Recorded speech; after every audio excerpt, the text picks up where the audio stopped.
Asalaamu calaykum waraxmatullaahi wabarakaatu. Kusoo dhawaada barnaamijkanagii barbaarinta caruurta. Last time waxaan isbarbardhignay korinta caruurta marka la joogo wadamada reer galbeedka iyo wadankanagii Soomaaliya. Haddana waxaan rabnaa inaan maanta ka hadalno isbarbardhig waxbarashadii wadankeeni hooyo iyo waxaan rabnaa inaan isbarbardhigno wadankan qurbahana hadda usoo qaxnay. Marka ujeedadan kalena waxaa waa inaan isbarbardhigno waxbarashada iyo korinta caruurta inay waalidiinta ay ogaadaan faraqa u dhexeeya wadankanagii hooyo iyo kan wadanka reer galbeedkan usoo qaxnay, hadduu yahay Yurub, hadduu yahay waqooyi America, Australia iyo wadamada inteeda kaleba, si ay waalidiinta ugu baraarugaan faraqa u dhexeeya, kadibna ay boorka isaga jafaan dowladda saaran ooga soo baxaan si markaa loo badbaadiyo ilmo fara badan oo Soomaaliyeed,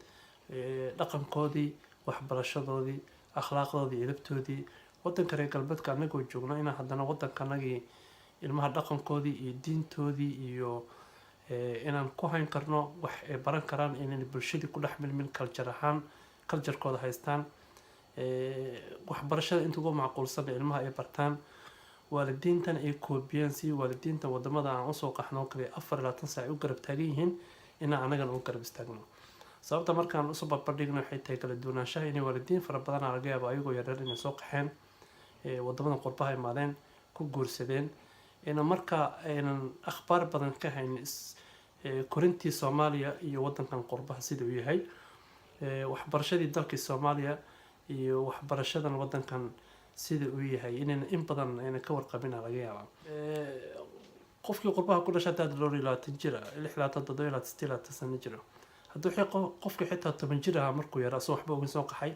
almost waa 40 ku dhawaad. weli marka waxaa laga yaabaa inuunan waxbarasho badan dalkii kusoo qaadanin,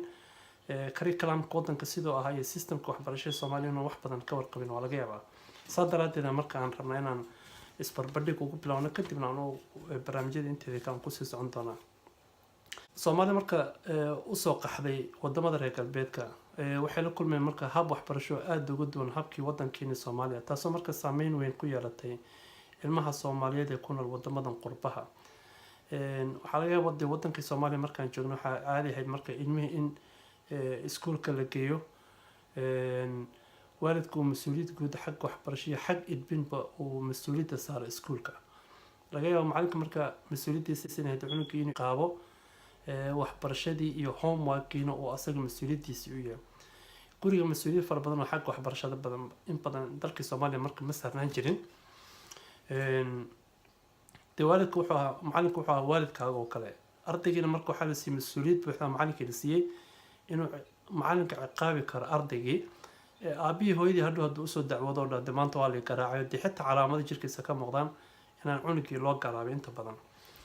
Macalinka marka wuxuu haystay waalidku kalsooni buuxdo oo ardaygu uu ku ciqaabi karo iyo marka haystay moogtahay.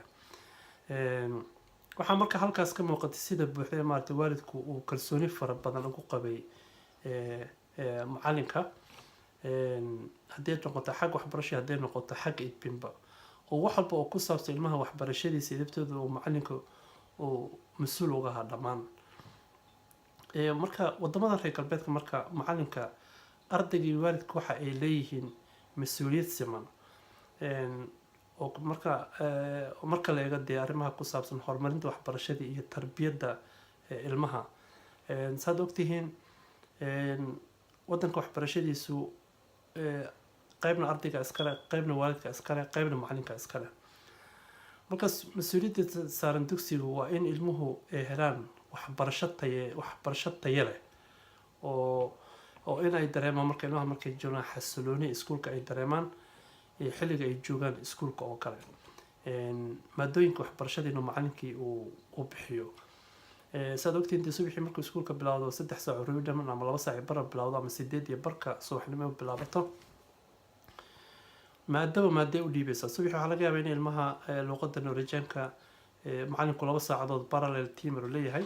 ama waxaa laga yaabaa inuu 1 saac leeyahay. 1 saac markuu dhamaado macalinka kale xisaabta daba taagan.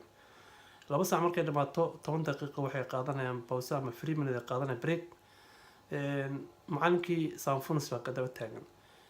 Kii waxaa daba taagan xisaabta, waxaa kii daba taagan core lega, waxaa daba taagan kii gameka daba taagan waxaa daba taagan maado xilsa daba taagan haddii ungdhamku dhiganayo kale cunuga subaxii markuu iskuulka yimaado 2 saac iyo bar ilaa 8 saac bar ama 9 saac iskuulka ay dhameynayaan macalinba macalin u dhiiba marka macalinkii ardayga wuxuu soo qaadanaya 8 maado soo qaadanaya waqti uu marka uu muraajacad dib ugu sameeyo wuxuu maanta soo qaatay kuma helay iskuulka laakiin marka mas'uuliyadda waxbarashada inta ugu badan waalidka yaa iska leh waxaa lagu talagalay ardayga markuu guriga joogo inuu macalin walba maado walba bixiyo 10 maado ama 8 maado macalin walbana wuxuu u baahan yahay homework guriga uu u baahan yahay qof walba inuu lagsiisa soo sameeyo homework oo soo sameeyo u baahan yahay marka mas'uuliyadda waalidka guriga saaran waxay tahay marka in ilmuhu ay meel xasiloon ay helaan dabcan gadaalan kaga sheekeyn doonaa ilmaha markii lagsaha iyo homework shaqada guriga ka shaqeynayaan waxyaalaha looga baahan yahay guriga iyo waalidka mas'uuliyadda saaran gadaalan barnaamijyada dambe kusoo socdaan laakiin hadda in waalidku mas'uuliyadiisa qaato ardaygii inuu jadwalka raaco oo maado walbana uu ka shaqeeyo waqtigii loogu talagalay maado walba haddii khadka lagu gudbinayo internetka lagu gudbinayo in leveling lagu sameynayo khadka lagu darayo iyo haddii ay qoraal tahay oo scripted intee tahay la qoray ay tahayba waalidka markuu mas'uuliyad saaray inuu xaqiijiyo ardayga inuu ka soo baxay shaqadii guriga laga sugayo dhisidda ilmaha marka ilmaha iyo markay dhowrideeda waxay mas'uuliyad ka saaran tahay marka guriga ilmaha ay ka yimaadeen marka taas waa tii waxbarashada iyo lagsihii iyo homework waaye akhlaaqda iyo edebta waxay marka mas'uuliyad ka saaran tahay waalidkay ka saaran tahay ilmaha dee wadamadan ku dhashay dee ilmaha xanaanada lagu soo bilaabo adabta iyo akhlaaqda iyo waxaasoo dhan waxaa lagu soo baraa aasaaska basic wataan marka hore kasoo hadalay clipka hore kaga soo hadalay ilaa iskuulka imaanaya marka waa system dhisan oo cunuga loogu talagalay galaaska marka uu joogo xanaanada ilaa dugsiga sare federal uu tagayo waa isku sharci oo ilmaha ay marayaan laakiin marka waxaa la rabaa si aan shalayna soo sheegnay clipkanagii hore aan kusoo sheegnay sharciga iskuulka iyo ka guriga waa inay iswaafaqsan yihiin haddii cunuga marka waxyaa sharcigu iskuulka kala kulmo laakiin gurigu iska noqdo daysan oo sharci fara badan iyo waxyaabo badan aan lagu dhaqmin dee hadhowtii cunuga marka kalsooni fara badan iyo mana dareemayo wixii sax iyo wixii khaladna ma kala garanayo marka cunugii waxaa ku dhacay jahwareera ku dhacaya marka sidoo kale marka waalidiinta wadankeena markaan anaga jeeno waalidiinta inta badan ma ahayn kuwa marka booqda iskuulada oo taga ma ahayn waalidka keli wuxuu tegi jiray iskuulka markuu sanad dugsiyeedka iskuulka dhamaado iyo waalidiinta tegi jira marka si markaasi u ogaadaan cunuga inuu baasay inuu dhaco oo marka keliya waalidka uu taga meesha dee haddii kaloo dhib weyn oo dhicin oo dee rectorka ama headmasterka intuuna u yeerin oo wax kala dhicin laakiin wada shaqeyn fara badan oo dee saan shalay soo sheegnay oo xiriir fara badan oo iskuulka iyo guriga ka dhexeeya ma jiro maadaama mas'uuliyadda macalinka la saaray haddii edebtii tahay haddii baridii tahay mas-uul la saaray wada shaqeyn fara badan kama dhexeysa wada shaqeynta iskuulka marka halkan anaga wadankan aan joogno sanadkii 2 jeer waalidiinta lala kulmaa ama ardayga mid waxaa la dhahaa waalidiinta guuda lala kulmaa oo waxaa la sheegaa iskuulka haddii dee galaaska koowaad iyo ka labaad iyo ka saddexaad iyo afraad iyo shanaad ilaa 7aad ilaa ka 10aad waa lala kulmaa kulligood marka macalinku waalidiinta la kulma marka wuxuu u sheegaya galaaska saddexaad oo kale haddii cunugaaga dhigana lagu yaro kale waxaa lagu sheegaa marka caqabadaha ay macallimiinta kala kulmaan ardayga galaaska saddexaad oo kale ama afraad oo kale ama shanaad ama lixaad waxa wanaaga ardayda ay ku fiican yihiin iskuulka waxa maadooyinka ay dhigaan homeworkyada ay macallimiinta dhiibaan inay arday badan kasoo shaqeynin laakiin ay tahay inay kasoo shaqeeyaan oo waalidiinta mas-uuliyadooda qaataan waalidiinta inay ka hadlaan wanaaga iskuulka inay ka hadlaan wanaaga macalinka oo ina negative iskuulka uga hadlin ardayga in uu waalidka xaqiijiyo inuu homework loo soo diray inuu ka shaqeeyo inay mas-uuliyadiisa saaran tahay iyo waalidka lagu baraarujiyaa waxaa la wixii caqabada iyo wixii wanaagsan oo dhan iskuulka ay kala kulmaan galaaskaas macallimiintii dhigaya ama contacta larka ama macallimiinta caadiga ahayd iyo waalidiintii toos wada kulmaya waalidiinta kadibna waxaa loo diiday waxa fikirkooda waxa iyaga dhib ay ku qabaan haddii ay tahay jadwalka haddii ay tahay cunugooda inay dareemaan inay maadadii ku adag tahay haddii ay rabaan cunugooda in oo macallin specialta oo dee ilmihii kale loola jaan qaadi karin oo waqti kale u baahan yahay in macalinka ballan kale loo sameeyo waalidiintii markaas munaaqasho fara badan dhex marta macallimiintii waalidiinta oo labada dhinac kaliya macallimiinta intay meesha yimaadaan waxay rabaan ma sheegaan laakiin fikirka waalidiintoodana aad u muhiim u yahay taas waa mid marka mid kale marka waxa la utfilin samtaalo la dhaho oo loogu talagalay ardayga loo sheegi waalidka la kulmini oo markaa loo sheegi ardayga waxa uu ku wanaagsan yahay maadooyinkiisa haddii tahay xisaabtii haddii tahay nooshkii haddii tahay haddii koora leega haddii sanfunsfagi tahay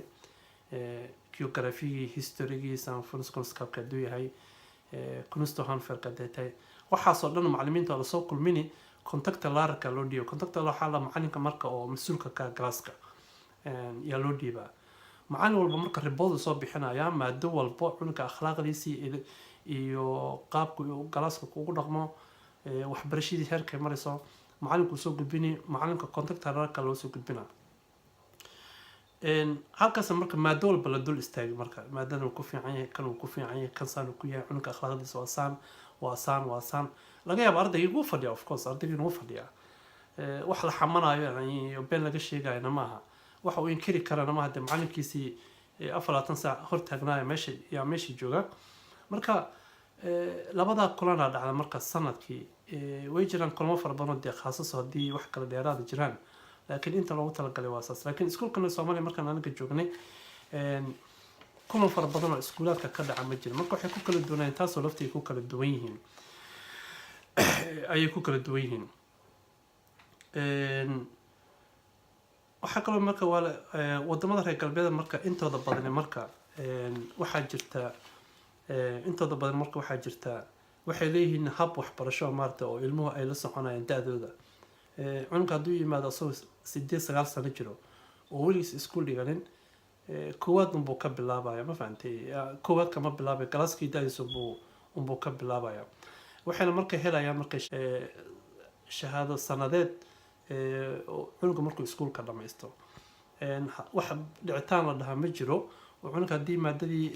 sanfunsfak ama nooshkii uu ku dhaco kori hoos wuxuu helayaa marks uu helayaa shahaado loogu talagalay in uu cadeynaysan iskuulka inuu dhamaystay oo akhlaaqdiisii iyo qaab dhaqankiisii maadooyinkii wixii dhan ku qorayihiin waa la siinayaa marka waa la siinayaa halka Soomaaliya marka cunugga haddii uu dhaco natiijadiisii ay ka yaraatay intii loogu talagalay oo galaaskii labaad dib ugu noqon jiray ama galaaska lagu keeni jiray yani asoo 10 jira oo baadiye laga keenay ama 12 jir markaas galaaska koowaad la fariisin jiray halka laakiin ilmaha waxay ku xiran tahay ilmaha da'dooda ay ku xiran tahay asoo weligiis waxba soo dhigan haddii uu imaado asoo 13 jira 14 jir galaaska 10aad fariisanaya halkaas baa marka laga yaabaa in macallimiin khaas ah loo qabtay dad kala caawiya marka kala duwanaanshaha iskuulka marka halkaas ay ku kala duwan yihiin loona baahay marka waalidiinta inay la jaanqaadaan waxaa jira marka guddi waalidiinta loogu talagalo iskuulka la shaqeeya jiro guddigaas marka waxaa loogu talagalay sanadkiiba mar la doortaa inta badan waalidiinta Soomaaliyeed kama qayb qaataan because waxa laga yaabaa luuqadiina inay ku yaraadagto waa laga yaabaa laakiin dad badan oo luuqadiina ay ku fiican tahay way jiraan laakiin aan ka qayb qaadan laakiin marka inta badan waxa lagu baraarujiyaa because baahida ardayda laga hadlaa mar walba wuxuu u dhaxay waalidiinta iyo macallimiinta u dhaxaya marka haddii dadkii Norwegian ay waalidkii iskuulka noqdaan guddiga iskuulka guddiga waalidiinta ay noqdaan cunugaaga marka adiga ka ajaanib ahaan ama ka Soomaali ahaan baahidiisi wax macallimiinta u gudbinaya ma jiro moogtahay ayagu bay baahidooda ka hadlayaan marka iskuul marka waalidiinta iyaga laftigooda inay guddiga waalidiinta iskuulaadka ka qayb qaataan marka casharadana wayna soconi doonaan insha Allah haddii la yiraahdo isbarbardhigkaas aan wadi doonaa at least jadwalka wuu socon doonaa insha Allah wixii kale su'aal aad qabtaan of course telefoonada iyo emailka iyo meesha ku qori doonaa insha Allah dii aan wada shaqeyno ujeedada ka dambeysana waxay tahay ilmahanaga in la badbaadiyo jahliga laga badbaadiyo aqoon darrada laga badbaadiyo criminaliteedka laga badbaadiyo gacmaha kale galayaan in laga badbaadiyo hooyadiisa aabihiisa cunugga inuu gacantiisa ku jiro asigoo xasiloon oo degan oo wax bartay culture-kiisa dhaqankiisa diintiisa wixiisa dhan haysta inuu cunugga iskuuladiisa la heerkiisa jaamacadeed ku dhameysto ujeedada ugu dambeysa baan oo daragalsan ugu talagalnay ama korinta caruurta waa intaas ama barnaamijka baro oo ku barbaar inuu waalidka isagu barto si ugu barbaariyo caruurta marka ujeedadana waa intaas